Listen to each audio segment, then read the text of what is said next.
Hello అండి అందరికీ welcome to కుచ్చు స్పెషల్ డిషెస్. సమ్మర్ కదా, సమ్మర్లో ఎక్కువగా దొరికే పచ్చి మామిడికాయతో పచ్చి మామిడికాయ పులిహోర ఎలా చేసుకోవాలో చూపిస్తున్నాను. ఈ సీజన్లో ఎక్కువగా దొరికే పచ్చి మామిడికాయతో ఇలాగ ఒకసారి పులిహోర ట్రై చేయడం మర్చిపోవద్దు. ముందుగా స్టవ్ ఆన్ చేసుకొని కడాయి పెట్టుకొని ఒక 2 టేబుల్ స్పూన్ల నూనె వేసుకొని నూనె వేడి అయిన తర్వాత వేయించిన పల్లీలు 2 టేబుల్ స్పూన్లు వేసుకొని ఒక 30 సెకండ్స్ పాటు వేయించుకోండి. మీ దగ్గర వేయించిన పల్లీలు లేవు, పచ్చి పల్లీలు ఉన్నాయి అనుకుంటే పచ్చి పల్లీలను ఒక 2-3 నిమిషాల పాటు వేయించుకోండి. పల్లీలను వేయించుకున్న తర్వాత పచ్చిశనగపప్పు 1 టేబుల్ స్పూన్, మినపగుళ్ళు 1 టేబుల్ స్పూన్, ఆవాలు 1 టీ స్పూన్ వేసుకొని ఒక 30 సెకండ్స్ పాటు వేయించుకోండి.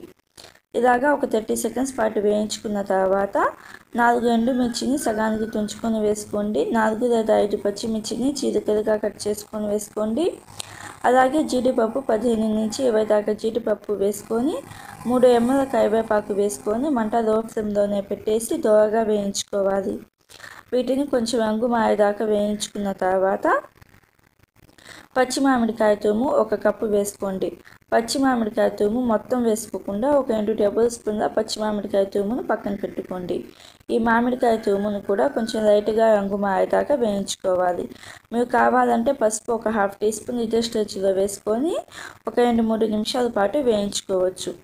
ఇలాగ మామిడికాయ తురుము కొంచెం రంగు మారుతుంది అనుకున్నప్పుడు మంట ఆఫ్ చేసేయండి. ఇప్పుడు వేడి అన్నంలో ఒక 2 టీ స్పూన్ల నూనె వేసుకొని లైట్గా ఒకసారి కలపండి. ఇలాగా వేడి అన్నంలో నూనె వేసి కలపడం వలన మనకి పులిహోర అనేది పొడిగా ఉండిద్ది. ఇలాగా అన్నంలో నూనె వేసి బాగా కలిపాం కదా. ఇప్పుడు ఒక పెద్ద మిక్సింగ్ బౌల్ తీసుకొని దానిలోకి మనం కలుపుకున్న అన్నం, అలాగే మామిడికాయ మనం ఫ్రై చేసుకున్నాం కదా, ఫ్రై చేసుకున్న మామిడికాయ కూడా వేసేసి మామిడికాయ తురుము కూడా వేసేసి సన్నగా కట్ చేసిన కొత్తిమీర, అలాగే సాల్ట్ ఒక 1/2 టీ స్పూన్ వేసుకొని పసుపు ఒక 1/2 టీ స్పూన్ వేసుకోండి. ఇలాగ పసుపు ఒక 1/2 టీ స్పూన్ వేసిన తర్వాత ఒకసారి బాగా కలుపుకోవాలి. ఇలాగా ఒకసారి బాగా కలుపుకున్న తర్వాత సాల్ట్ సరిపోయిందో లేదో చూసుకొని అడ్జస్ట్ చేసుకోండి. నాకైతే సాల్ట్ ఇంకొంచెం పడుతుంది అనిపిస్తుంది అనుకుని ఇంకొంచెం సాల్ట్ వేసేసి 2 టేబుల్ స్పూన్ల పచ్చి మామిడికాయ తురుము వేసుకోవాలి. ఇలాగా లాస్ట్లో పచ్చి మామిడికాయ తురుము వేయడం వలన దాని ఫ్లేవర్ టేస్ట్ అనేది చాలా బాగుంటుంది. ఇలాగా పచ్చి మామిడికాయ తురుము కూడా ఒక 2 టేబుల్ స్పూన్లు వేసిన తర్వాత ఒకసారి బాగా కలుపుకొని సర్వ్ చేసుకోవాలి. అంతే అండి, సింపుల్గా ఈజీగా మామిడికాయ పులిహోర అయితే రెడీ అయిపోయింది.